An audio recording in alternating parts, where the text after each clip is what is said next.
एक बार सितंबर में होता है, तो आगे फरवरी वाले पेपर पर हम चर्चा करेंगे। ठीक, फिर आपको सितंबर पर चर्चा करेंगे। इस पर घबराइएगा, क्योंकि जो भी सीरियल वाले हैं सारे वीडियो आपको मिलेंगे देखने के लिए।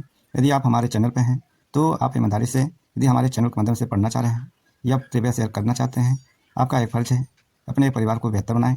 ठीक, आप हमें बेहतर बनाएंगे, आपको हम बेहतर बना के ही रखेंगे। ठीक, देखिए पहले प्रीवियस ईयर क्वेश्चन पर चर्चा करेंगे हम। पहला प्रश्न देखिए क्या लिखा है। पहला प्रश्न देखिए आप लोग, देखिए बाल विकास का है। बाल विकास एवं शिक्षा शास्त्र से रिलेटेड है। पहला इसमें निर्देश में देखिए आप लोग क्या लिखा है। निम्नलिखित प्रश्नों को उत्तर देने के लिए सबसे उचित विकल्प को क्या करना है, चुनना है। ठीक, निम्नलिखित में कौन सा बच्चों के संज्ञानात्मक विकासों के लिए उपयुक्त यानी सर्वाधिक उपयुक्त होता है, तो कौन सा होता है। तो इस प्रश्न का उत्तर क्या होगा, ए नंबर क्या होगा, ए नंबर होगा। ठीक, तो इस प्रश्न का कक्ष का प्रजातांत्रिक परिवेश के लिए होता उचित हमारा क्या होगा, कक्ष के प्रजातांत्रिक होगा। इस प्रश्न का उत्तर ए नंबर होगा। आते हैं दूसरे प्रश्न पे। जहां आपको समझ में नहीं आएगा वहां वीडियो आपको थोड़ा रोक कर वहां पढ़िए। ठीक, अगले प्रश्न लिखा है, निम्नलिखित में कौन सा एक उपयुक्त रचनात्मक आकलन कार्य नहीं है, जो आकलन कार्य नहीं है। तो इस प्रश्न का उत्तर क्या होगा बाबू, तो इस प्रश्न का उत्तर क्या होगा, डी नंबर क्या होगा, डी नंबर। तो इस प्रश्न का उत्तर क्या होगा, डी नंबर। ठीक, विद्यार्थियों की योग्यता क्रम निर्धारित करना चाहिए। अगले प्रश्न पे आते हैं, एक प्रभावी अध्यापक होने के लिए एक महत्वपूर्ण क्या है, एक उसके महत्वपूर्ण क्या है। तो प्रत्येक बच्चों के संपर्क में रहना चाहिए। ये नहीं एक अच्छा बच्चा हो तो उसी के संपर्क में, प्रत्येक बच्चे के संपर्क में रहना चाहिए। आपकी यही मौलिकता है। बच्चों के अधिगम को सुगम बनाने के लिए अध्यापक को एक अच्छे कक्षाई परिवेश का सृजन करने की आवश्यकता होती है। इस प्रकार के अधिगम परिवेश का सृजन करने के लिए नीचे दिए गए कथनों में कौन सा सही नहीं है, कौन सा कथन इनमें से सही नहीं है भाई। आते हैं देखिए बच्चों के प्रयासों के स्वीकृत उन्हें स्वीकार करना चाहिए, अध्यापक के अनुसार कार्य करना चाहिए। तो इसमें क्या है, नहीं हमें कभी भी ध्यान रखना है जो भी अध्यापक गण हैं वो बच्चे के अनुसार कार्य करेंगे। क्या करेंगे, बच्चों के अनुसार, अध्यापक के नहीं। यहाँ बच्चों की मौलिकता दिया जाता है। लड़कों और लड़कियों के विषय में कुछ कथन नीचे दिए गए हैं, आपके अनुसार में कौन सा सही है। कभी यह लड़की या लड़कों में पक्षपात नहीं करना चाहिए। तो इसमें क्या रहा, लड़कों को घर के कामों में सहायता करनी चाहिए। जो भी लड़के हैं इनके घर जो भी घर को कार्यों में क्या करना चाहिए, सहायता देना चाहिए। ठीक, अगले प्रश्न पे देखिए, एक बच्चे की कॉपी में लिखने में, एक बच्चे को कॉपी में लिखने के विपरीत छवियां, दर्पण छवि आदि जैसी गलतियां मिलती हैं। इस प्रकार का बच्चा का लक्ष्य प्रदर्शित कर रहा है। तो अधिगम में आवश्यकता के कारण क्या होता है, अधिगम की आवश्यकता के। अगले प्रश्न का है, शिक्षार्थियों का ज्ञान अर्जन में सहायता करने के क्रम में अध्यापकों को किस पर ध्यान केंद्रित करना चाहिए। तो किस पे अध्यापकों को ध्यान केंद्रित करना चाहिए, शिक्षार्थियों के सक्रिय सहभागिता के लिए शामिल करना चाहिए, यानी शिक्षार्थी को सक्रिय सहभागिता के लिए शामिल करना चाहिए। ठीक, जितने नए हमारे भाई बंधु हैं उस वीडियो को कम से कम जब तक ना समझ में 2-3 बार ट्राई करें, धीरे धीरे इस मानव विज्ञान पे समझ में आएंगे। जो भी नए बीएड वाले होंगे, बीटीसी वाले भाई हों, उनको थोड़ा धीरे धीरे कम आएगा समझ में। जब इससे लगाव रखेंगे तभी इससे जुड़ पाएंगे भाई। पहले इससे दूर भागेंगे तो वो भी दूर भागे। इससे धीरे धीरे इनके मानव विचार को समझें। देखिए अगला प्रश्न, अध्यापक के दृष्टिकोण से प्रतिभाशीलता किसका संयोजन होता है। तो इस प्रश्न का उत्तर क्या हो, उच्च योग्यता, उच्च सृजनात्मक, उच्च वचनबद्धता होता है। एनसीएफ 2005 के अनुसार गलतियां इस कारण से महत्वपूर्ण होती हैं।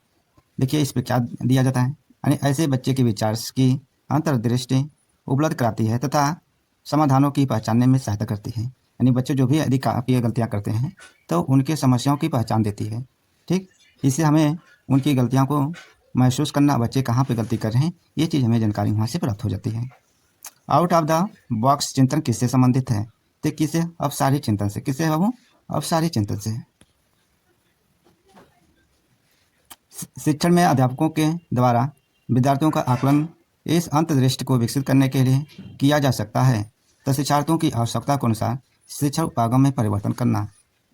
अगले प्रश्न पे आते हैं, अधिगम अनुभव के इस प्रकार से आयोजित किया जाना चाहिए जिससे अधिगम को सार्थक बनाया जा सके। नीचे दिए गए अधिगम अनुभवों में से कौन सा बच्चों के लिए सार्थक अधिगम सुगम नहीं बनता है, कौन सा बच्चों के लिए सुगम नहीं बनता है। ठीक, तो कौन सा नहीं है, विषय वस्तु को याद, कभी रटंत विधि आप कभी एनसीईआरटी या मनोविज्ञान नहीं ध्यान रखती है। बच्चों को शाब्दिक या गैर शाब्दिक दंड देने का परिणाम होता है क्या है? इससे बच्चे के अंदर कुंठा होता है, क्या होता है?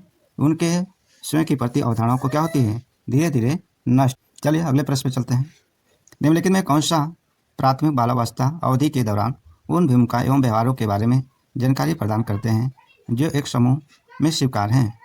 तो इस प्रश्न का उत्तर क्या होगा? माता पिता, भाई बहन। विद्यार्थियों को स्वच्छता के लिए प्रेरित करने होते हैं। उन्हें स्वच्छता सीमित एक सदस्य बनाना प्रतिबिंबित करता है। किस प्रकार करता है? प्रेरणा की सामाजिक सांस्कृतिक संकल्पनाएं की। प्रश्न का उत्तर क्या होगा? ए नंबर होगा। अगले प्रश्न पे आते हैं। आप सभी भाई बंधुओं जितने हैं छात्रों सभी से निवेदन है वीडियो को आप लोग ज़्यादा से ज़्यादा सपोर्ट करें, और जितना आप अपने परिवार को सपोर्ट करेंगे उतना आप परिवार के लिए हम भी अब उतने ही जितना आप योगदान देंगे उतना हम आपके लिए योगदान देंगे। निम्नलिखित में कौन सा आयु समूह प्रवर्ती बालावस्था श्रेणी का अंतर्गत आता है? तो कौन सा 6 से 11 वर्ष की अवस्था में आता है? ठीक। अर्जवा तर्क देता है कि भाषा विकास व्यक्ति की नरसंगिक प्रवृत्ति को प्रभावित करता है, जबकि सोनाली महसूस करती है कि यह परिवेश से प्रभावित होता है। अर्चवा और सोनाली के बीच यह चर्चा किस विषय में है? तो किस विषय? प्रकृति तथा पालन पोषण वाद विवाद को लेकर।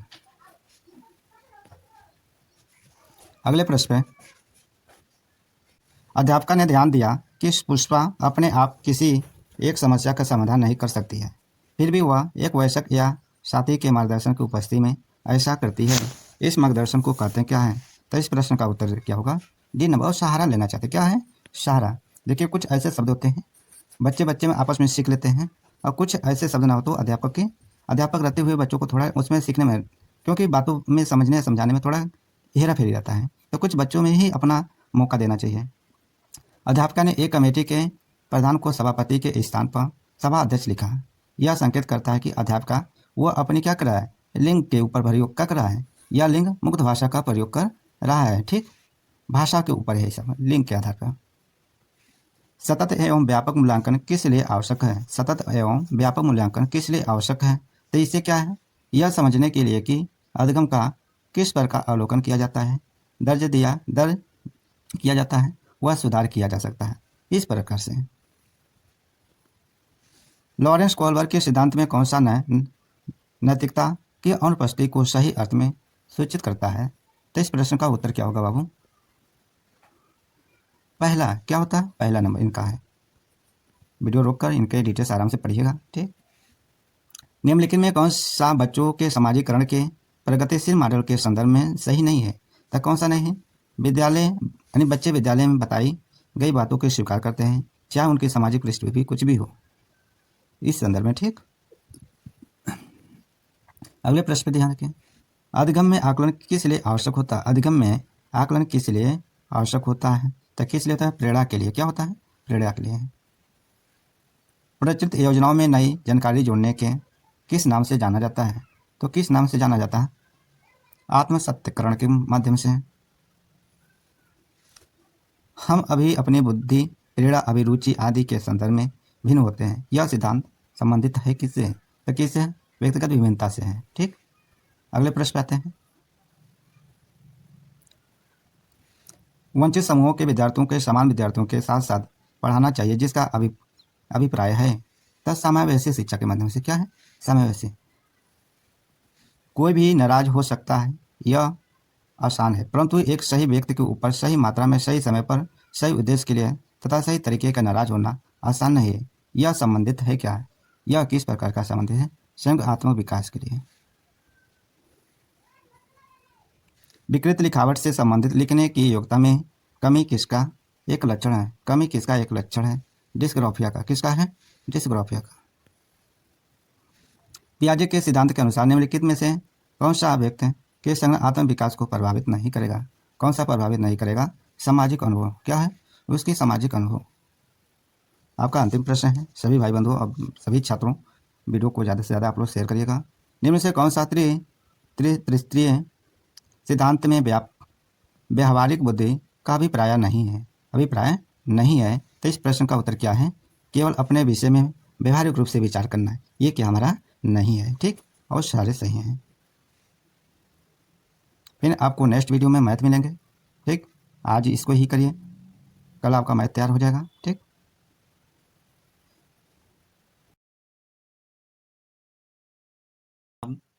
पर्यावरण पे।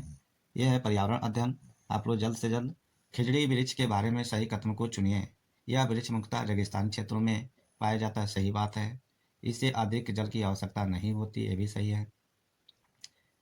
यह छायादार वृक्ष है जिसकी छाया बच्चों में खेलना आप पसंद करते हैं। जहाँ वृक्ष की छाया होता है वहाँ बच्चे थोड़ा रह कर खेलते हैं, आनंद आता है। इसलिए प्रश्न का उत्तर क्या होगा? D number. क्या होगा? D number.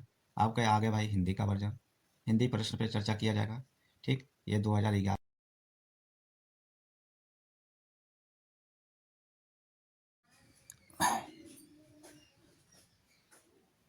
सभी भाई बंधुओं को गुड मॉर्निंग। गुड मॉर्निंग सभी भाई बंधुओं को गुड मॉर्निंग। सभी छात्रों को जय हिंद जय भारत। आज आपका सी टेट है 2015 का गणित के प्रश्नों पर चर्चा किया जाएगा।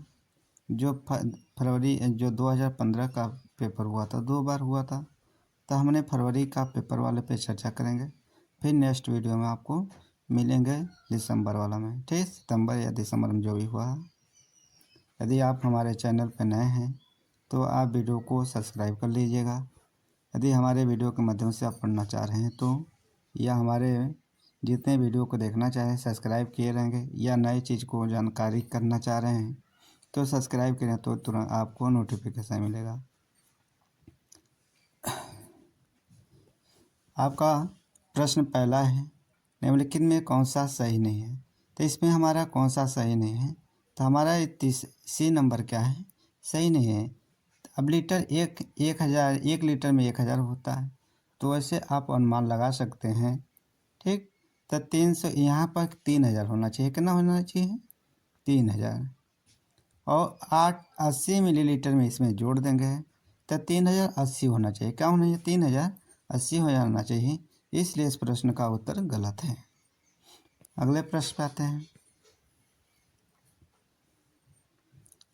इस संख्या को कह रहा है 1,10,1101 को 111 को 11 से भाग देने पर प्राप्त भागफल व शेषफल का योगफल कितना होगा? तो इसको हमने भाग कर रहा हूँ बाबू, तो भाग करने पे कितना होगा? 10,010 होगा। कितना है? 10,010 होगा। इसमें एक शेषफल करने का रहा जोड़ने के लिए, तो हमने जोड़ दिया 10,011 हो जाएगा। जोड़ने पर क्या होगा बाबू? 10,011 हो जाएगा। अगले प्रश्न में आते हैं। इन दोनों संख्या का गुणा करें और इसके बाद क्या घटाया जाए ताकि इतने संख्या प्राप्त हो। ठीक, तो क्या इन संख्या से प्राप्त हो जाए? तो इनके हमने गुणा किया। गुणा करने पर हमारा कितना? 20,502 आया। और 19,999 से घटा दिया 503 प्राप्त हुआ। तो इस प्रश्न का उत्तर ए नंबर होगा। क्या होगा? ए नंबर। अगले प्रश्न पे आते हैं। 2/3 समकोण में डिग्रियों की संख्या, 2 समकोणों का योग कितना हुआ बाबू? 180 हुआ। 2/3 समकोण, इसके 2/3 समकोण को 3 से 3 काट दिया, 3 3 9 हुआ। इसको 3 जोड़ा गुणा कर लें तो 60 है। यानी 2/3 का मान कितना होगा? 60 होगा। और 2 समकोणों का योगफल कितना है? 180। दोनों को जोड़ दिया 360 हुआ। कितना हुआ? 360। तो इस प्रश्न का 240 कितना? 240 आएगा। अगले प्रश्न पे आइए। 1 लीटर जूस का डिब्बा घनाकार आकृति का है और उसका आधार वर्गाकार जिसकी माप 8x8 सेमी है। डिब्बों में जूस की गहराई सेंटीमीटर में किसके अधिक समीप होगी? तो घनाभ की हमने सूत्र के बेस पर रखूँगा। घनाभ की गहराई बराबर घनाभ की ऊंचाई होता है। घन की भुजा 8 सेमी, ऊंचाई 8 सेमी। डिब्बे में जूस की गहराई कितनी होगी? 16। क्या होगी? 16 हो जाएगी। तो इस प्रश्न का उत्तर सी नंबर होगा। आते हैं अगले प्रश्न पे। निम्नलिखित में कौन सा कथन सही नहीं है? कौन सा कथन सही नहीं है? तो हमने क्या किया? दो विषम संख्या और एक सम संख्या का योगफल एक सम संख्या है। कौन सा कथन सही है? तो हमने मान लीजिए जैसे 1 है, क्या है? एक है, एक विषम हो गया। फिर कह रहा है एक सम संख्या, क्या कर रहा है, एक सम संख्या ले लीजिए, 2 होगा। यदि हम दोनों को जोड़ दें, योगफल कितना होना है, 3। क्या होना चाहिए, 3। करा 2 संख्या, करा 2 विषम संख्या ले लीजिए। यहाँ पे थोड़ा हमने क्या करूँगा, 3 बढ़ा ले रहा हूँ। क्या करूँगा बाबू, 2 पूछा है तो 3 बढ़ा ले रहा हूँ। अब इसी में हमने 3 जोड़ दें तो कितना हुआ, 6 हुआ। तो कहने का मतलब क्या करा है, योगफल कितना होने चाहिए, सम। तो हमारा सम प्राप्त हो जा रहा है, क्या हो रहा है, सम प्राप्त संख्या हो जा रहा है। अगले प्रश्न पे आते हैं। 6,251, 6,521 और 5,621 में 5 के स्थानीय मानों का योगफल, सभी में से 5 का स्थानीय मान पूछा है। इसमें से 5, एक जीरो लगा दीजिए पीछे से। इसमें 5, 2 जीरो लगा दीजिए। यहाँ 5 है, इसके पीछे 3 जीरो। सभी को हमने जोड़ दे रहा हूँ तो कितना प्राप्त हो रहा है, 5,550, 5,500 प्राप्त होंगे। ठीक, अगले प्रश्न पे आते हैं। प्राथमिक स्तर पर 10 ग्राफ बिंदु के खेल, प्रतिरूप इत्यादि का प्रयोग विद्यार्थियों की सहायता करते हैं। तो इसमें क्या हो, स्थानीय समझ की योग्यताओं में क्या करते हैं, वृद्धि करते हैं। अगले प्रश्न पे आते हैं। निम्नलिखित में कौन सा प्राथमिक स्तर पर गणित शिक्षण की पाठ्यचर्या अपेक्षाओं के साथ मेल नहीं खाता है। तो इस प्रश्न का उत्तर क्या होगा, बी। वर्गीकृत आंकड़ों के निरूपण का विश्लेषण करना तथा निष्कर्ष निकालना, ये हमारे क्या मेल नहीं खाते हैं। अगले प्रश्न है, गणित की शिक्षा का मुख्य उद्देश्य क्या है, ध्येय क्या है। तो इस प्रश्न का उत्तर क्या है, बच्चों की गणितीय प्रतिभाओं का विकास करना चाहिए। अगले प्रश्न पे आते हैं। एक शिक्षिका गणित के संप्रतों को सिखाते हुए खोज तर्क उपागम का उपयोग करती है, विद्यार्थियों की व्यवहारिक क्षमताओं का उपयोग करती है, उन्हें चर्चा में शामिल करती है। वह इस युक्ति का प्रयोग के लिए करती है, किसके लिए करती है, तो एक निश्चित प्रकार की सोच और तार्किक विकसित करने के लिए करती है। तो इस प्रश्न का उत्तर क्या होगा, सी नंबर होगा।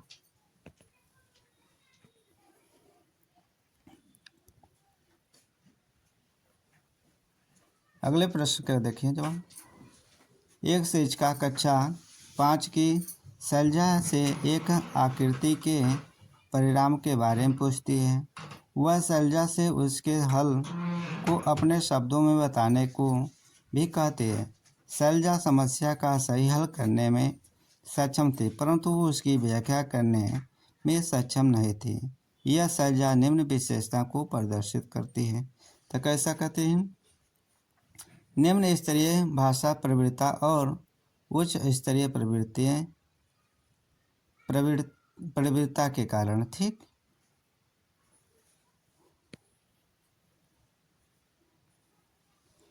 गणित की पाठ्यपुस्तक में विभिन्न प्रकरणों में खंड अभ्यास समावेशित करने का उद्देश्य क्या है। तो इस प्रश्न का उत्तर क्या होगा, डी नंबर, विस्तृत अधिगम अवसर प्रदान करना होता है। अगले प्रश्न पे आते हैं। प्राथमिक अवस्था में गणित में रचना आत्म मूल्यांकन में अंतर्निहित है। तो कौन सा अंतर्निहित, ए नंबर, अधिगम में असंगत को और शिक्षण में कमियां का पहचान, शिक्षण में जो कमियों को पहचानना होता है।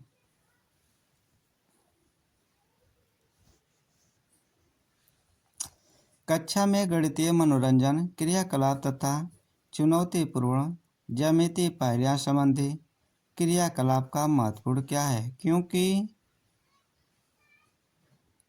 वे प्रत्येक शिक्षार्थी की स्थानीय व विश्लेषणात्मक योग्यता को संवर्धन में सहायक है। इस प्रश्न का उत्तर क्या होगा, डी नंबर होगा। अगले प्रश्न पे आते हैं। वैदिक गणित आजकल विशेष रूप से प्राथमिक विद्यालयों के बच्चों में बहुत लोकप्रिय होता जा रहा है। इसका प्रयोग निम्नलिखित में किसके विकास संवर्धन में होता है? तो गणित में गणना कौशल की गति के लिए होता है। आकांक्षा गणित की एक अच्छी अध्यापिका बनना चाहती है। गणित की अच्छी अध्यापिका के लिए आवश्यक है कि उनके पास क्या है? तो इस प्रश्न का उत्तर क्या होगा बाबू? बी नंबर, गणितीय विषय वस्तु के वास्तविक जीवन से जोड़ने के लिए अवधारणात्मक ज्ञान, समझ और योग्यता होनी चाहिए।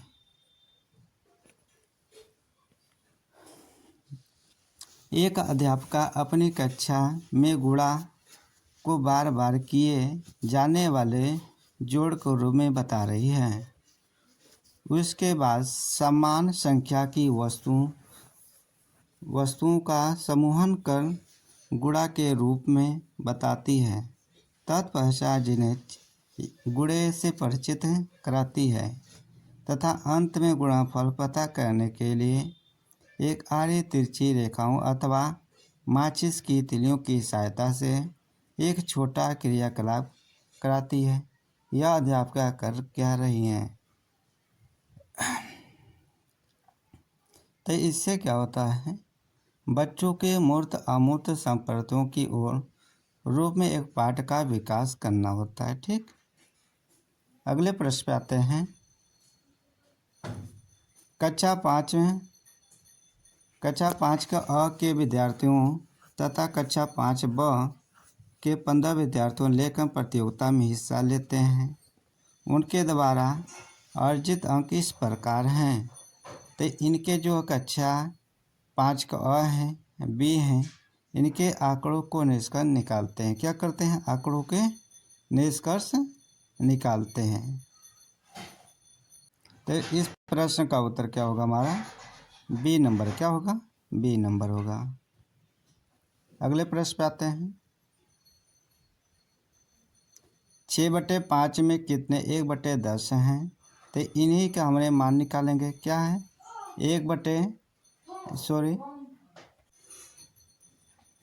तो इस प्रश्न का उत्तर क्या होगा बाबू?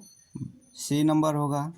1/10 में 12 का गुणा करने पर, ठीक, तो इनको हमने 12 से गुणा करेंगे तो 12 कम 12 होगा। तो 12 को हमने 2 से काटा, 2 छः 12, 2 पंचे 10 हो जाता। तो किसके बराबर हो जा रहा है? तो हमारे सी 12 के बराबर नहीं, सी नंबर के बराबर हो जाए। अगले प्रश्न पे देखता हूँ।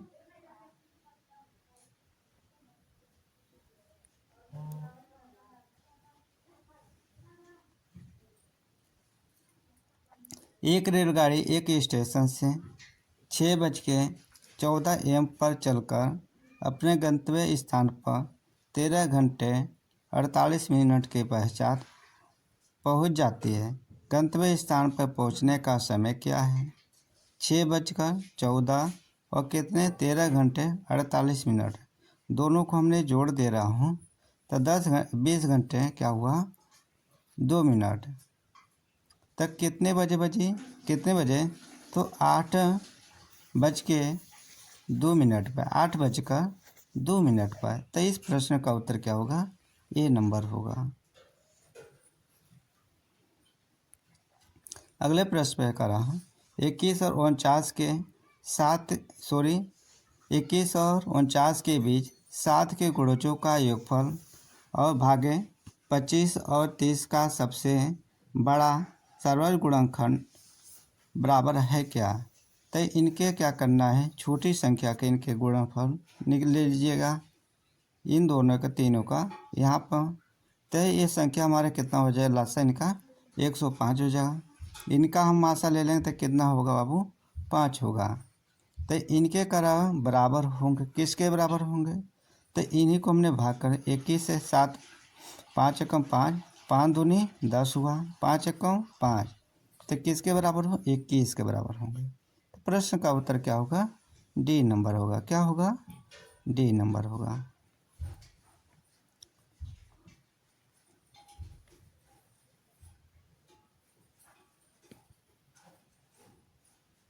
अगले प्रश्न पे आइए। 96 के सभी धनात्मक गुणनखंडों का योगफल क्या होगा? इनके सभी गुणनखंडों का क्या है?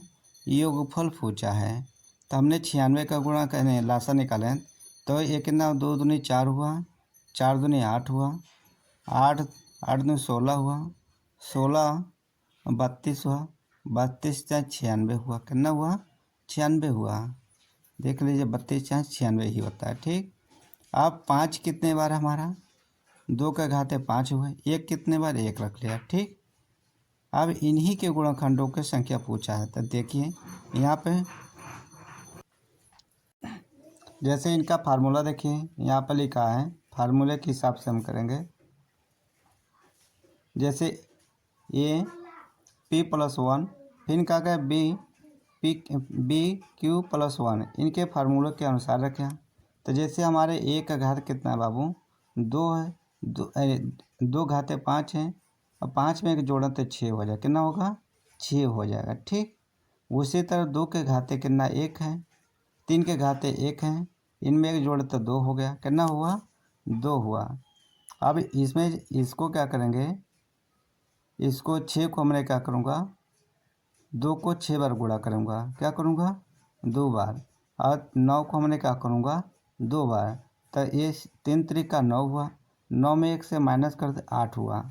इसी तरह तबने 2 दूनी 4, 4 दूनी 8, 8 दूनी 16, 16 दूना 32, 32 दूना 64, 64 में 1 माइनस करूँगा 63 होगा।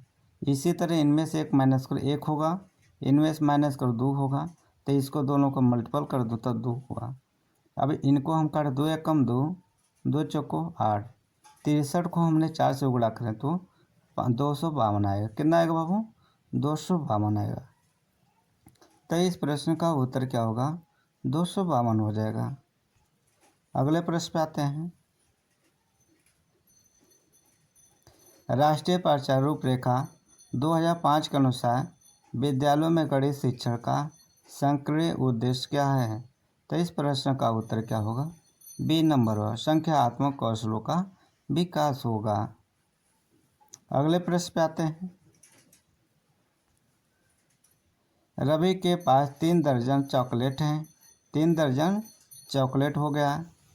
उसने 1/3 भाग अपने पड़ोसी को, 1/6 भाग रेहान को और 1/4 भाग अपनी बहन को दे दिया। उसके पास अब कितनी चॉकलेट रह गए? अब ये तो है ही है, इसको काट लीजिए भाई। 3 एकम 3, 3 एकम 3 तो नीचे 12 यार, 6 चंग 36, 6 यार प्लस में लगाते रहिए। यहाँ 9 हो जाएगा। कितना होगा? 9, 9 6 15 और 15 12 कितना हुआ? 15 और 12 27। कितना हुआ? 27। 27 यार 36 में से क्या करना है? 27 माइनस कर दो। तक कितना बचेगा? 9। कितना बचेगा? 9। 9 चॉकलेट होगा। कितना होगा? 9 चॉकलेट। ठीक, यही नीचे दिया है।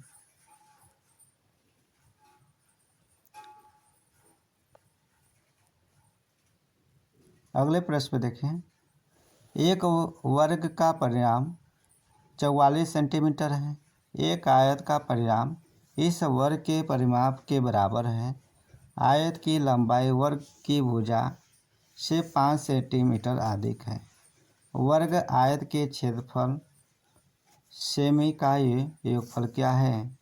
आप सभी को पता है। योग का परिमाप कितना है? भुजा स्क्वायर यानी 4 हो जाएगा। ठीक, इसी को हमने क्या करूँगा? 11 संख्या है तो इनके गुणा करते 11 44 होता है। कितना? 44। आयत की परिमाप के ही इसके बराबर रखिए। ठीक, यदि इनको हम काटें तो कितना होगा? तो 22 हो। कितना होगा? 22। इसमें दिया है लंबाई वर्ग की भुजा 5 सेमी ज़्यादा है। इसी में हमने जोड़ दिया 11 में 5 जोड़ा कितना हो? 16 सेमी होगा। कितना होगा? आयत की परिमाप भी इसको रखिए भाई। यहाँ पे 2 एकम 2 वही कहा था। 22 यहाँ काटे पे कितना होगा? 22 हो गया। ठीक, अब 22 में से 16 खा जाए कितना बचेगा? 6। कितना बचेगा? चौड़ाई कितना हो जाएगा? 6। आगे थोड़ा क्रम बढ़े। तो इसका 6 ये होगा, वर्ग का क्षेत्रफल 11, इसका वर्ग हमारा 121 होगा। आयत के क्षेत्रफल कितना है, 16 गुणे 6 96 होगा। क्षेत्रफलों का योगफल कितना पूछा, दोनों के योगफल क्या करूँगा, जोड़ो तो 227 होगा। कितना होगा बाबू, 227। तो इस प्रश्न का उत्तर ए नंबर होगा। क्या होगा, ए नंबर।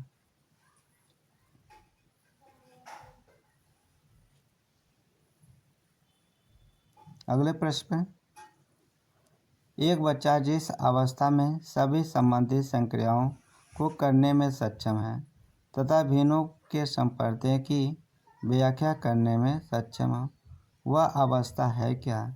संक्रियात्मक अवस्था है। क्या है, संक्रियात्मक अवस्था होता है। अगले प्रश्न में देखिए, प्लस माइनस पे ध्यान रखें। ये संख्या प्लस माइनस पे कितना है, 1000 है। इसी तरह माइनस में आधा, ये 1500 हो जाए। कितना होगा, 1500 हो जाता है। प्लस माइनस दोनों पे ध्यान नहीं रखेंगे तो गलत है। तो इसका आंसर क्या होगा, 500 होगा। कितना होगा, 500। प्लस में जाए 1000 माइनस करें तो कितना हो जाएगा, 500। अगले प्रश्न में लिखा है, आकृतियों की इकाई से अध्यापक विद्यार्थियों से आकृतियों के उपयोग की सहायता से किसी भी चित्र की रचना करने के लिए कहता है। इस क्रियाकलाप से निम्नलिखित में से कौन सा उद्देश्य प्राप्त किया जा सकता है। तो कौन सा है, रचना और सर्जन। क्या होता है, रचना और सर्जन होता है। अगले प्रश्न पे आपका अंतिम प्रश्न है। सभी भाई बंधुओं, इस वीडियो को ज़्यादा से ज़्यादा आप लोग शेयर, यदि आप नए हैं तो सब्सक्राइब कर लीजिए। आपका सब्सक्राइब करने से पैसा कोई कटेगा नहीं, ठीक। आप कर लेंगे, आपकी भविष्य में आपके बच्चे हो या कोई सगे संबंधी हो, उनके भी भला हो सकता है वीडियो के माध्यम से, यदि इस लाइन में है तो, ठीक। कक्षा 4 के छात्र अर्जुन संख्या प्रणाली से संबंधित हैं। सभी प्रश्नों का उत्तर मौखिक रूप से दे सकता है, परंतु संख्या प्रणाली पर आधारित समस्याओं के हल लिखने में गलतियां करता है। लिखने में उसकी त्रुटियों को सुधारने के लिए सबसे अच्छी उपचारात्मक तकनीक क्या हो सकता है। तो इस प्रश्न का उत्तर क्या होगा बाबू, सी नंबर। उसको एक करपत्रक देना जिसमें समस्या आंशिक रूप से हल की गई और उसे खाली स्थान भरने के लिए, ठीक। आपका इस प्रश्न का उत्तर ये हो जाएगा। आप सभी भाई बंधुओं को मेरे तरफ से धन्यवाद। जय हिंद, जय भारत। सभी भाई बंधुओं को गुड मॉर्निंग, गुड मॉर्निंग। सभी भाई बंधुओं को जय हिंद, जय भारत। सभी छात्रों को गुड मॉर्निंग, गुड मॉर्निंग। आपका सीटेट 2015 का प्रीवियस ईयर क्वेश्चन पे चर्चा किया जाएगा, ठीक। जो पर्यावरण अध्ययन होगा, इन प्रश्नों पे आप सभी लोग ध्यान से प्रश्नों पे समझिए और उसके बाद जब आप खुद सोच विचार का अपना दीजिएगा, ठीक। इसको प्रीवियस ईयर पे करते रहिएगा, प्रश्न पे चर्चा, ठीक। लिखा है, निम्नलिखित में कौन से प्राथमिक स्तर पर पर्यावरण अध्ययन में आकलन के लिए उपलब्ध उपकरण और तकनीक हैं। तो इस प्रश्न का उत्तर का जवाब क्या होगा बाबू, देखिए, निम्नलिखित में से कौन सा प्राथमिक स्तर पर पर्यावरण अध्ययन में आकलन के लिए उपकरण और तकनीकें हैं। तो क्या होंगे, परियोजना भी कार्य होते हैं, क्षेत्र भ्रमण भी होते हैं, जर्नल लेखन होता है और विचार मानचित्रण, इन्हीं सभी होते हैं। क्या होते हैं, इन सभी में से लिया जाता है। यहाँ पे ऑप्शन के बाद देखा जाए तो ये ऑप्शन में दिया रहा है, ये भी सी सही है। क्या है, इन प्रश्नों का सभी का उत्तर क्या है, सही है। अगले प्रश्न पे आते हैं।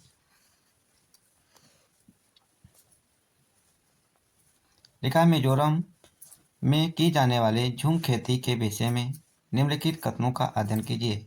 इसमें निम्नलिखित कथनों पे क्या करना है, हमको अध्ययन करना है। वहाँ के लोगों को कैसा खेती करते हैं लोग, उनके बारे में हम लोग को क्या करना है, चर्चा करना है, ठीक। तो यहाँ के पहला ऑप्शन जो है, जो मिजोरम के लोग हैं, एक फसल काटने के पश्चात भूमि के कुछ वर्षों तक छोड़ देते हैं, यानी परती में छोड़ देते हैं, जैसे कुछ उनके परिवर्तन होने के लिए, ठीक।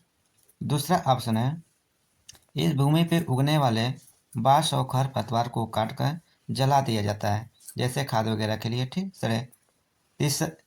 तीसरा का ऑप्शन है बीज बोने से पहले भूमि की गहराई जुताई की जाती है। करा एक ही खेत में 3 या 4 भिन्न भिन्न प्रकार की फसलें उगाई जाती हैं।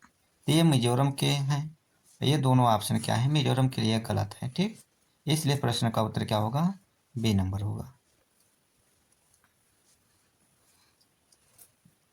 पर्यावरण अध्ययन के शिक्षण से उन प्रक्रिया आधारित कौशलों को बढ़ावा दिया जाना चाहिए जो पूछताछ आधारित प्रत्यक्ष अनुभवों के केंद्र बिंदु है। निम्नलिखित में से कौन सा एक ऐसा कौशल नहीं है, तो कौन सा कौशल नहीं है बाबू, तो इस प्रश्न का उत्तर क्या है, बी नंबर, निर्धारण नहीं होता है। अगले प्रश्न पे आते हैं। राधा विभिन्न प्रकार के यात्रा टिकटों का उपयोग करती है। ऐसे टिकटों के उपयोग से निम्नलिखित में से किस संकल्पना पर प्रभावपूर्ण ढंग से चर्चा की जा सकती। इसमें देखिए अलग अलग साधनों से यात्रा करने पर यात्रा की लागत भी भिन्न भिन्न होती है। अब यहाँ पे ध्यान रखिए, जैसे कहा राधा विभिन्न प्रकार की यात्रा टिकटों का प्रयोग करते हैं। विभिन्न प्रकार के यात्रा के टिकटों का क्या करते हैं, प्रयोग करते हैं। ऐसे टिकटों का उपयोग निम्नलिखित में से किस संकल्पना पे प्रभाव पूर्ण ढंग से चर्चा की जा सकती है। अलग अलग साधनों से यात्रा करने पे यात्रा की लागत भी भिन्न हो सकती है, बात सही है। यात्रा की लागत उस वाहन द्वारा प्रयुक्त ईंधन पर निर्भर करती है, उस यात्रा के वाहन पे ही निर्भर करती है। सार्वजनिक परिवहन से एक स्थान से दूसरे स्थान जाने के लिए हमें टिकट चाहिए, यह भी सही है। आरक्षण प्रक्रिया की समझ, तो इनमें से हम देखते हैं क्या होता है। उपयुक्त में से सबसे उचित जो माना जाएगा वो हमारे इस प्रश्न का तो इस प्रश्न का उचित क्या बन रहा है, सी नंबर, ये होगा और सी नंबर होगा। ठीक,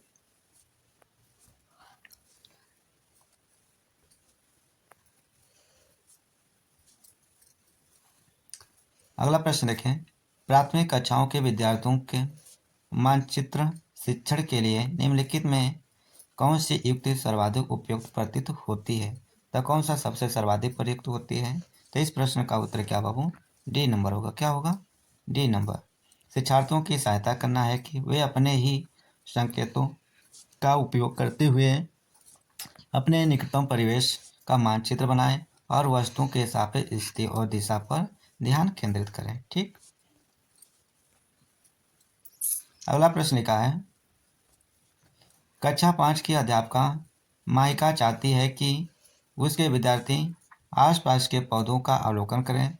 सार्थक अधिगम सीखने के लिए उसे बच्चों को क्या करने के लिए प्रोत्साहित करना चाहिए, तो क्या करने के लिए प्रोत्साहित करना चाहिए, उनकी ऊंचाई, पत्तियों, गंध और उगने के स्थानों में अंतर अवलोकन करना चाहिए। इस प्रकार गुण के साथ करना चाहिए। ठीक, अगले प्रश्न पे देखते हैं।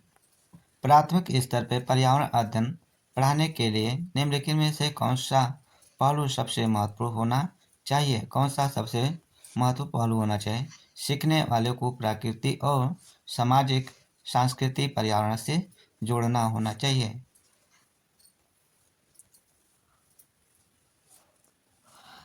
प्राथमिक स्तर पर मानचित्रांकन सिखाने से शिक्षार्थियों में निम्नलिखित में से किस कौशल को बढ़ावा मिलता है, तो इस प्रश्न का उत्तर क्या होगा, डी नंबर, सापेक्ष स्थिति और दिशा बोध की जानकारी के लिए होता है। ठीक, इसमें लिखा है निम्नलिखित तालिका का अध्ययन कीजिए।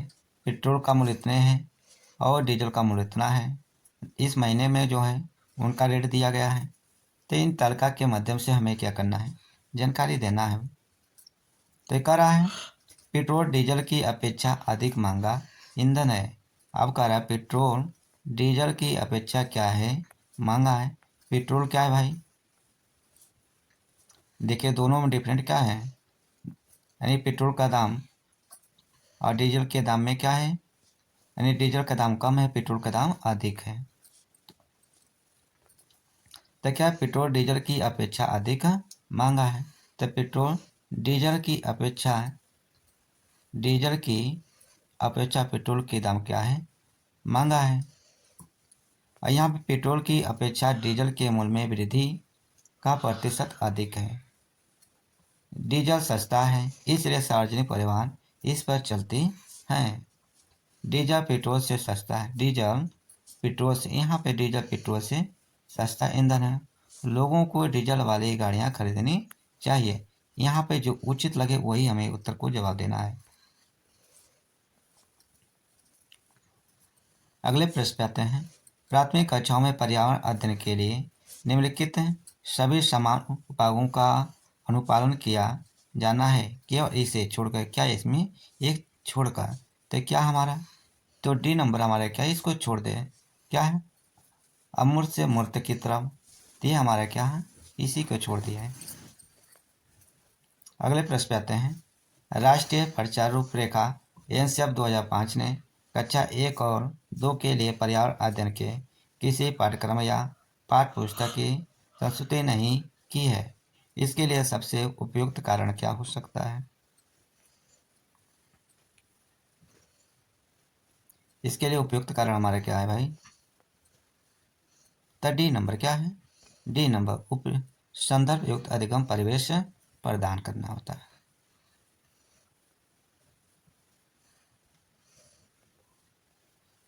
एक अध्यापक को कक्षा 4 के विद्यार्थियों को हमारे देश के भोजन की सांस्कृतिक विविधताएं पढ़ानी है।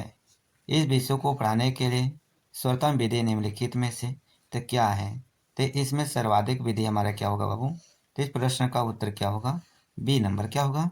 अपने देश के विभिन्न राज्यों के विभिन्न लोगों द्वारा खाए जाने वाले विविध भोजन के बारे में विद्यार्थियों को एक प्रोजेक्ट परियोजना दें। अगला प्रश्न है आपका। यदि हम पक्षियों का अवलोकन करते हैं तो हम यह पाते हैं कि अधिकांश पक्षी अपनी गर्दन अत्यधिक हिलाते हैं। इसका कारण यह है कि अधिकांश पक्षियों के नेत्र स्थिर होते हैं और घूम नहीं सकते हैं। रीना आम पसंद करती है। वह इन्हें जाड़े के लिए संरक्षित करना चाहती है। निम्नलिखित में कौन सा तरीका संरक्षण के लिए सर्वाधिक उपयुक्त है? तो कौन सा? अचार और आम पापड़ बनाना।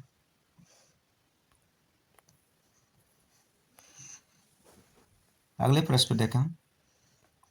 केरल के निकटवर्ती राज्य कौन सा है? तो केरल के बगल में आप सभी को क्या है बाबू? कर्नाटक कहीं होगा और तमिलनाडु होगा। ये हमारा क्या है? निकटवर्ती राज्य है उसके। अगले प्रश्न आ जाइए। निम्नलिखित में से हमारे देश के किस राज्य के अधिकतर लोग नारियल के तेल में पकी हुई समुद्री मछली खाना पसंद करते हैं? तो गोवा वाले, यहाँ के गोवा के राज्य के लोग। अगले प्रश्न पे आते हैं। निम्नलिखित में से वह कौन सा जंतु है जिसके अग्रदांत हमेशा बढ़ते रहते हैं?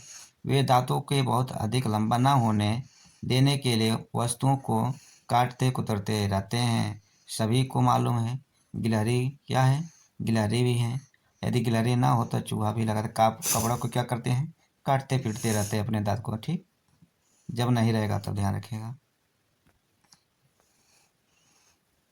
अगले प्रश्न पे आते हैं। कोई किसान उर्वरकों और कीटनाशकों को अधिक उपयोग करके अपने खेतों में बार बार धान की फसल उगा रहा है। ऐसे करने से उसके खेतों की मृदा क्या हो जाती है? बंजर हो जाएगी। धीरे धीरे क्या हो जाएगी? बंजर हो जाएगी। इसलिए फसल को क्या करना चाहिए? बदल कर बोना चाहिए। रेगिस्तानी ओक के बारे में निम्नलिखित कथनों का अध्ययन करते हैं। कैसे? देखिए, रेगिस्तानी ओक एक वृक्ष है जिसकी ऊंचाई हमारी कक्षा के कमरे के लगभग अर्थात 4 मीटर होती। यहाँ पे गलत कर रहा है। इस वृक्ष की जड़ें नीचे वृक्ष की ऊंचाई के लगभग 30 गुनी गहराई तक जमीन के भीतर जाती जब तक कि वह पानी तक ना पहुंच जाए। इस वृक्ष के तने में पानी एकत्रित होता है। यह वृक्ष अबू धाबी में पाई जाती है। तो आपका यहाँ पे बी नंबर सही है और सी नंबर और इसके बाद डी नंबर। आपका ए, बी और सी, डी क्या है? सही कथन है। इस प्रश्न का उत्तर क्या होगा? बी नंबर होना चाहिए।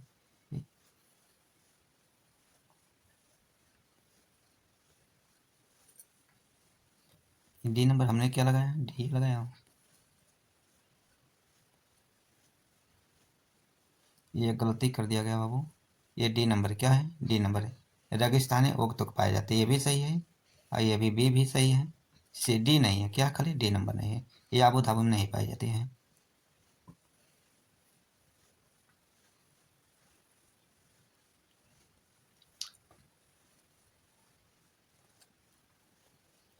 कोई व्यक्ति 2/1/2015 को मडगांव से नागरकोइल जाने के लिए रेलगाड़ी में बैठा। रेलगाड़ी 7:45 पे मडगांव से चली और अगले दिन 3/1/2015 को 4:45 बजे नागरकोइल पहुंची। यदि इन दोनों स्टेशनों के बीच की दूरी कितना है? 1040 किमी है। तो रेलगाड़ी की औसत चाल थी लगभग कितनी? ठीक, इनको देखिए भाई, निकालने का तरीका क्या है। आगे हम क्या करेंगे, इन दोनों के डिफरेंट निकालते हैं। तो इनके डिफरेंट कितना हुआ? 21 घंटे। कितना हुआ? 21 घंटे होता है। ठीक, अब यहाँ पे देखिए 7:45 पर और 2 तारीख के स्टार्टिंग हुआ और 3 तारीख के, दोनों में अंतर कितना हुआ? 24 दिन का हुआ, यानी 24 घंटे का हुआ। कितना हुआ? 24 घंटे का हो रहा है। और 24 घंटे में ये हो रहा है और इनके अंतर कितना? 3 घंटे आया है। इनको हम 3 माइनस कर दे तो 21 घंटे हुआ। कितना हुआ? 21 से भाग कर दें तो हमारे 54 किमी हर्ष घंटा हो जाएगा। तो इस प्रश्न का उत्तर क्या होगा बाबू? ये नंबर होगा। क्या होगा? ये नंबर। नई दिल्ली में रहने वाला कोई व्यक्ति पहले भोपाल, मध्य प्रदेश और फिर रांची यानी झारखंड भ्रमण करना चाहता है। उसकी यात्रा दिशा होगी। ठीक, तो उसकी यात्रा देखिए, आप सभी को ऐसे मान लीजिए, दोनों तरफ है हमारा। ये पूरब की मान लीजिए, ये पश्चिम मान लीजिए, और ये उत्तर हो गया, ये दक्षिण की तरफ हो गया। ठीक, माना गया। ठीक, जो हमारा बिहार, जो हमारे ये एमपी है हमारा, ये समझ लीजिए यहाँ पे बीच में पड़ेगा। क्या होगा? ये बीच वाला पेरा बीच में पड़ेगा। और जो झारखंड हमारा यहाँ पे आ जा रहा है, कहाँ पे आ जा रहा है? यहाँ पे आ जा रहा है। तब ये जो हमारे ये दिशा के माध्यम से ये दोनों की दिशा पर रखिएगा। तो हमने जैसे निकाला, तो हमारी जो दिशा है भ्रमण करना चाहते उसकी यात्रा की दिशा क्या होगी? तो इस प्रश्न की दक्षिण क्या होगी? दक्षिण। दक्षिण दिशा में, फिर पूरब की दिशा में, आगे दक्षिण की दिशा में, उसके बाद फिर क्या गई? पूरब की तरफ दिशा में गई। ठीक, तो इस प्रश्न का उत्तर क्या होगा? दक्षिण दिशा में फिर पूरब की दिशा में हो गई।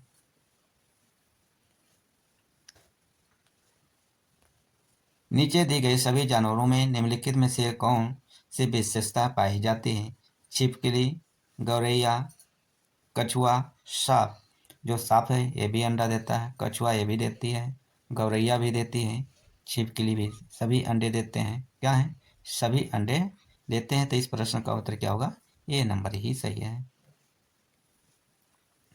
अगला प्रश्न है, प्राथमिक स्तर पर पर्यावरण अध्ययन के शिक्षा में कहानियाँ और कविताओं की प्रभावी ढंग से उपयोग किया जा सकता है। पर्यावरण अध्ययन में इनके उपयोग का मुख्य उद्देश्य क्या है? इनका मुख्य उद्देश्य क्या हो सकता है बाबू? तो इनका मुख्य उद्देश्य ही है सीखने के लिए संदर्भगत वातावरण प्रदान करना होता है। अगला प्रश्न है, एक प्राथमिक स्तर के अध्यापका जलाभाव के विषय पर अपने कक्षा 4 के बच्चों को प्रभावपूर्ण तरीके से किस प्रकार आंकेंगे? तो किस प्रकार आंकेंगे? तो इस प्रश्न का उत्तर क्या होगा? C number. क्या होगा? C number. यह पता करके कि उन्होंने अपने दैनिक जीवन में जल की बचत कैसे प्रारंभ की है।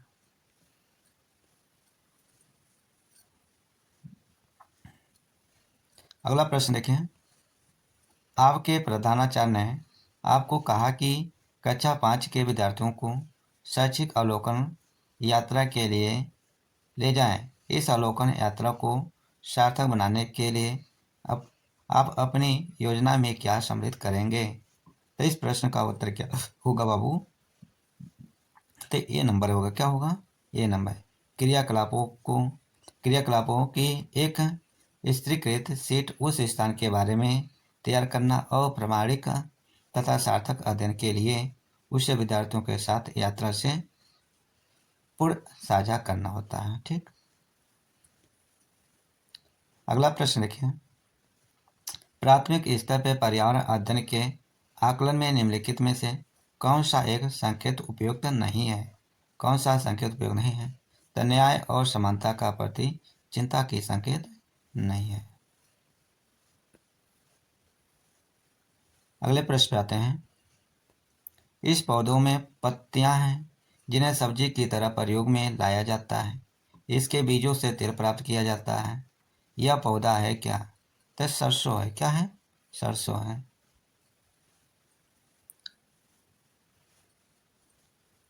अगला प्रश्न है कासा यानी बाढ़ के बारे में निम्नलिखित कथनों का अध्ययन कीजिए। तो इस प्रश्न का उत्तर क्या होगा बाबू? B number. क्या होगा? बी नंबर होगा। इस भट्टी में कॉपर और टीन को पिघलाकर बनाया जाता है और आदिवासी लोग राज्य का उपयोग हजारों वर्षों से कर रहे हैं।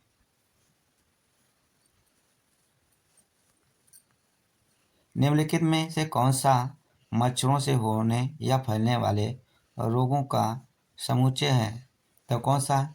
चिकनगुनिया, डेंगू, मलेरिया आदि इनके माध्यम से रोग फैलते हैं।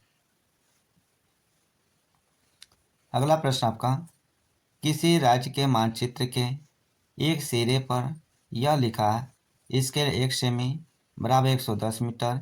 यदि इस मानचित्र पर किन्हीं दो शहरों के बीच की दूरी 9.7 सेमी मापी जाती है तो इन दोनों शहरों के बीच की वास्तविकता दूरी लगभग कितनी होगी? तो इस प्रश्न का उत्तर क्या होगा बाबू? ए नंबर। देखिए, एक स्केल के बारे में यहाँ बताया गया है। एक स्केल सेमी बराबर कितना होता है? 110 मीटर में। ठीक, इसी तरह इनके एक सेमी क्या मतलब? एक एम का मतलब 100 सेमी होता है। क्या होता है? 100। तो 1 सेंटीमीटर के बराबर कितना हुआ? 110 मीटर। कितना हुआ? 110 मीटर। अब 110 को इसी को हमने चेंज करूँगा, तो इनको चेंज करने पर हमने इसको गुणा कर लूँगा। गुणा करने पर इस संख्या को हमने क्या करूँगा? 1000 के बराबर में भाग कर लूँगा। तो हमारा कितना होगा? 1.067 हो जाएंगे। ठीक, तो इस प्रश्न का उत्तर 1 नंबर हो जाएगा। फिर आपको नेक्स्ट वीडियो में हिंदी के मिलेंगे। आपको आप लोग सभी लोग ज़्यादा से ज़्यादा शेयर सपोर्ट करिए। आपका परिवार है, आपके लिए बेहतर करेगा और आप भी परिवार के लिए बेहतर करें। ठीक,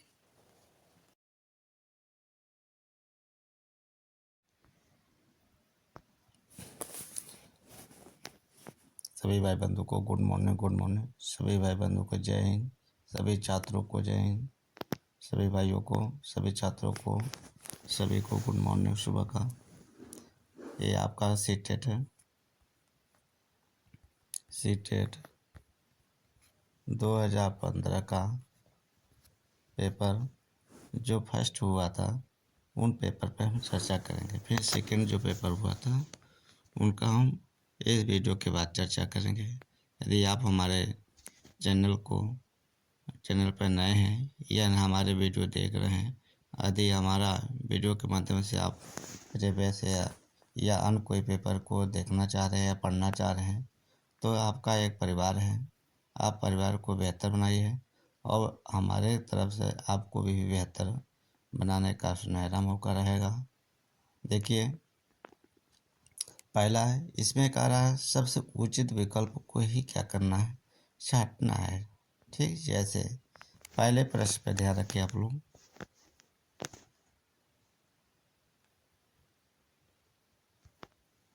पहला प्रश्न है, भाषा सीखने की कौन सी विधि मातृभाषा को मध्यस्थ कराए बिना दूसरी भाषा को सीखने में सहायक होती है। तो कौन सा प्रत्यक्ष भाषा होती है? क्या होती है? प्रत्यक्ष भाषा। अब ये कहने का मतलब हुआ भाषा सीखने की प्रत्यक्ष विधि जो मातृभाषा है का मध्यस्थ बनाए बिना दूसरी भाषा सीखने में सहायक होती है। ठीक, दूसरे प्रश्न पे आते हैं। लिखा भाषा शिक्षण में खेल का सर्वाधिक महत्वपूर्ण स्थान है, क्योंकि इससे क्या होता है, खेल भाषा का विस्तार देता है। खेल जो होता है भाषा का विस्तार होता है। प्रश्न का उत्तर बी नंबर होगा।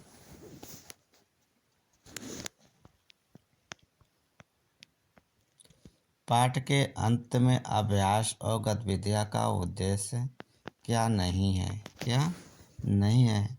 प्रश्नों का उत्तर सरलता से याद करना। याद करना ये बच्चों के लिए नहीं है। पठन पाठन के अंत में ऐसे अभ्यास गतिविधियां जो हों बच्चों को स्वयं कुछ करने और सीखने का अवसर प्रदान करें। यानी इसके अभ्यास गतिविधियों के मतलब बच्चों को स्वयं को कुछ करने और सीखने का अवसर प्रदान करें। अगले प्रश्न पे आते हैं।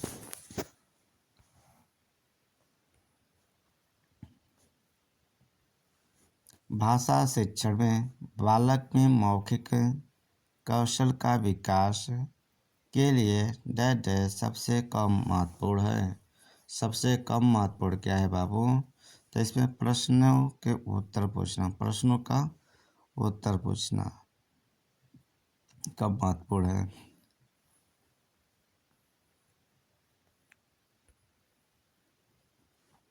भाषा सीखने में मातृभाषा का व्याघात है क्या? तो इस प्रश्न का उत्तर क्या होगा बाबू?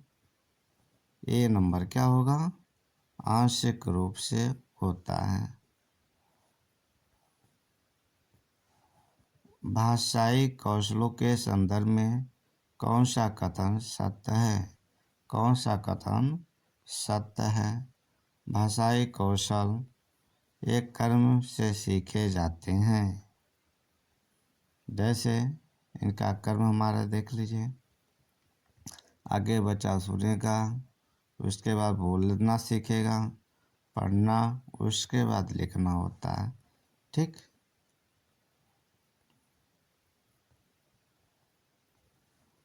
भाषा सीखने में होने वाली त्रुटियां के संदर्भ में कौन सा कथन सत्य नहीं है? कौन सा कथन सत्य नहीं है? भाषा सीखने होने वाली त्रुटियां स्थायी होती है, ये क्या है? सत्य नहीं है। ठीक, ये गलत।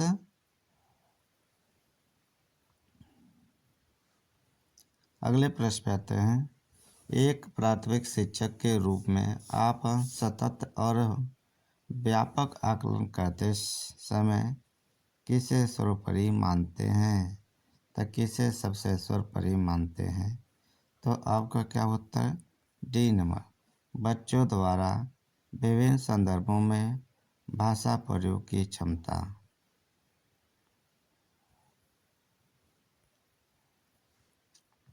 प्राथमिक स्तर पर बच्चों की पठन क्षमता का आकलन करने में किस प्रकार की सामग्री सर्वाधिक महत्वपूर्ण होगा?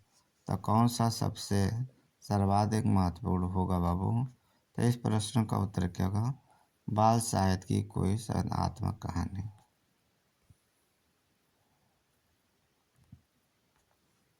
पहली और दूसरी कक्षा में भाषा शिक्षण के साथ ही कला शिक्षा को समेकित करने का उद्देश्य नहीं है। क्या नहीं? बच्चों के लेखन में परिपक्वता लाना।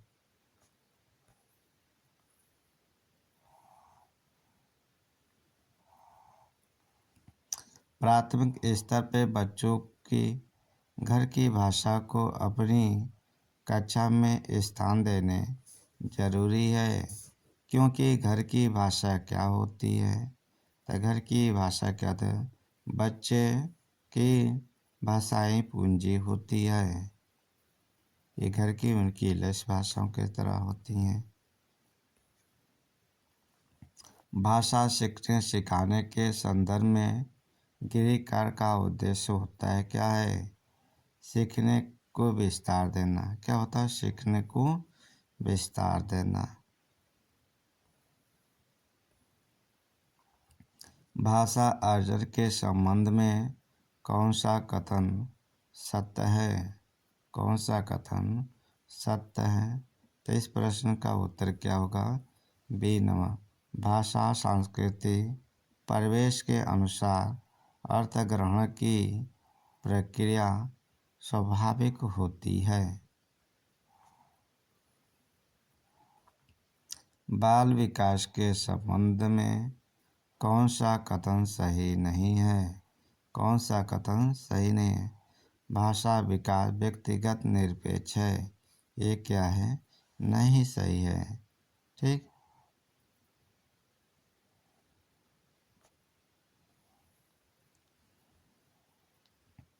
अगले पैराग्राफ पे आते हैं प्रश्न पे। प्रश्न संख्या 106 से लेकर 114 में सबसे उचित विकल्प को चुनना है। सारा संसार नीले गगन के तले अनंत काल से रहता आया है। हम थोड़ी दूरी पर ही देखते हैं। क्षितिज क्षितिज तक, जहाँ धरती और आकाश हमें मिलते दिखाई देते हैं, लेकिन जब वहाँ पहुँचते हैं तो यह नज़ारा आगे खिसकता चला जाता है और इस नज़ारे का कोई और छोर हमें नहीं दिखाई देता है। ठीक इसी तरह हमारा जीवन भी है। ठीक इसी तरह हमारा क्या है? जीवन भी है भाई।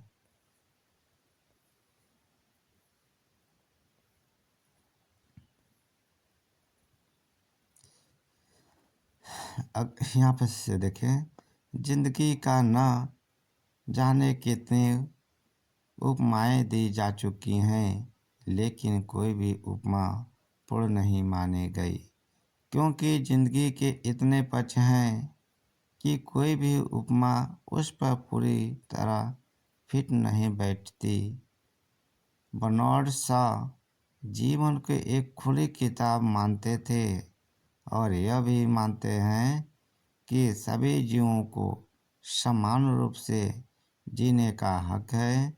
वह चाहते थे कि इंसान अपने स्वार्थ में अंधा होकर किसी दूसरे जीव को जीने का हक न मारे। यदि इंसान ऐसा करता है तो वह बहुत बड़ा अन्याय है। हमारे विचार स्वाभाविक रूप से एक दूसरे से मेल नहीं खाते हैं, लेकिन इसका मतलब यह नहीं होता कि हम दूसरों को उसके जीने के हक में वंचित कर दें। यह खुला आसमान, यह प्रकृति और यह पूरा भूमंडल हमें दरअसल यही बात बता रहा है कि हाथी से लेकर चींटी तक सभी को समान रूप से जीवन बिताने का हक है। जिस तरह से खुले आसमान से नीचे हर प्राणी बिना किसी डर के जीने सांस लेने अधिकारी हैं, उसी तरह से मानव मात्र का स्वभाव होना चाहिए कि वह अपने जीने के साथ दूसरों से अनेक जीने का हक न छीने। यह आसमान हमें जिस तरह से भय से छुटकारा दिलाता है, उसी तरह से हमें भी मानव जाति को इतर जीवों को डर से छुटकारा दिलाकर उन्हें जीने के लिए पूरा अवसर देना चाहिए। दूसरों के जीने का हक को छीनने से बड़ा अपराध या पाप कुछ नहीं हो सकता है। ठीक। अब इन प्रश्न के पढ़ते के जो पढ़ा गया उनके माध्यम से इनका उत्तर क्या होगा। अब यहाँ देख, क्षितिज कहते हैं, क्या कहते हैं, जहाँ पे धरती और आसमान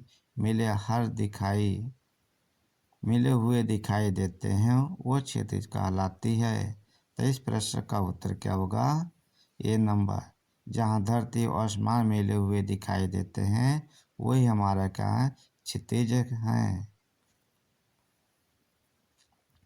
यदि किसी का ओर छोर नहीं हो तो, यदि किसी व्यक्ति का या किसी इंसान का ओर छोर ना हो तो उसकी सीमा ही नहीं होती है, उसकी कोई सीमा ही नहीं होती है। फिट और इंसान शब्द है क्या, फिट और इंसान शब्द क्या हमारे आगत शब्द हैं, क्या होते हैं, आगत शब्द हैं। यह बाहर की भाषाओं से ग्रहण किया हुआ शब्द है, न कि देशज तत्सम तद्भव। फिट अंग्रेजी एवं इंसान अरबी भाषा का शब्द है। इंसान क्या है, अंग्रेजी भाषा है। फिट अंग्रेजी है, इंसान क्या अरबी भाषा है। अगले प्रश्न पे आते हैं। बर्नार्ड शॉ ने जीवन की उपमा किससे दी है, खुली पुस्तक से। किससे की है बाबू, खुली पुस्तक से की है। हम बहुत बड़ा अन्याय कर रहे होते हैं यदि किसी से दुश्मनी रखते हैं, किसी को लूट लेते हैं, किसी को टिकने नहीं देते हैं, किसी को जीने का अधिकार नहीं देते हैं। इस प्रश्न का उत्तर क्या होगा, डी नंबर होगा बाबू।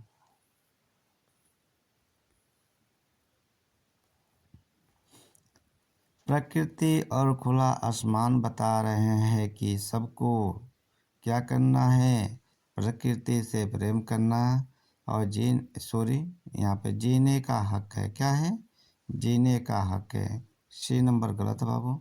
इस प्रश्न का उत्तर क्या है, डी नंबर, जीने का हक है। आसमान हमें दिलाता है, क्या दिलाता है, भय से छुटकारे, आश्वासन दिलाता है। किसी शब्द में एक प्रत्यय का प्रयोग नहीं किया जा सकता है, तब भय में नहीं किया जाता है, किसमें, भय शब्द में। अपराध शब्द है क्या, अपराध शब्द हमारा क्या है, भाववाचक संज्ञा, क्या है बाबू, अपराध भाववाचक संज्ञा। अब 115 से 120 तक इन प्रश्न में दिए गए इनके पैराग्राफ के माध्यम से उत्तर छाटेंगे। करा, चींटियाँ ईर्ष्यालु नहीं होती, दौड़ती भागती, एक दूसरों को संदेश पहुंचाती, जीवन को परखती पहुंचती हैं। वहाँ जहाँ कोई नहीं पहुँचा, कभी चींटियाँ से पहले संकेतों में करती हैं वे सब संसाधन, रास्ता नहीं भूलती, कब स्मृति में रखती हैं संयोज कर, दोस्त और दुश्मन के चेहरे बिखरती हैं कभी कभार वे, मगर हर बार नए सिरे से टटोलती हैं। वे पूर्वजों द्वारा छोड़ी गई गंध फिर से एकजुट होते हुए, पूर्वजों द्वारा छोड़े गए गंध के एकजुट के माध्यम से। प्रश्न का देखें, चींटियाँ आपस में बातचीत कैसे करती हैं, सांकेतिक भाषाओं से। कैसे बाबू, सांकेतिक भाषा। हम आप अपनी भाषा जानते हैं, चींटियाँ भी अपनी भाषाओं पे ही वो निर्भर हैं, सबकी अपनी अपनी भाषाओं को परिचित है। ईर्ष्यालु किसे कहा जाता है, दूसरों से जलने वालों को कहा जाता है। दूसरों को से जलने वालों को ही कहा जाता है ईर्ष्यालु। चींटियाँ का स्वाभाविक में नहीं है। क्या चींटियों को स्वाभाविक में नहीं है ईर्ष्या करना है? ये किसी के दूसरों को जलना नहीं है। बिखरी हुई चींटियाँ फिर से एकजुट कैसे हो जाती हैं? अपने पूर्वजों की गंध से। अपने क्या होते हैं? पूर्वजों की गंध से। अब देखिए चींटियाँ भी क्या हैं? एक अपने पूर्वजों की गंध की से माध्यम से अपने क्या हो जाते हैं? इकट्ठा हो जाती हैं।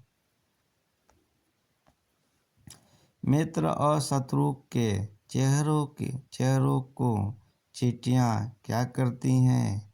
याद रखती हैं। क्या करती हैं? मित्र और शत्रु के चेहरों को चींटियाँ क्या करती हैं? याद रखे रहती हैं।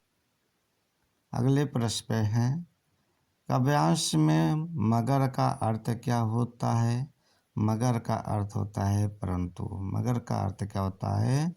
परंतु। आपका यहाँ पर हिंदी वर्जन ख़त्म हुआ। आप फिर अगले वीडियो के माध्यम से जो दूसरा पेपर हुआ है उन पेपर पे हम नेक्स्ट वीडियो के माध्यम से करेंगे। सारे प्रीवियस ईयर पे करते रहिए फोकस। इतना करेंगे आपका पेपर में किसी प्रकार की समस्या नहीं होगी। और सभी भाई बंधुओं को इस वीडियो को ज़्यादा से ज़्यादा आप लोग शेयर करें। सब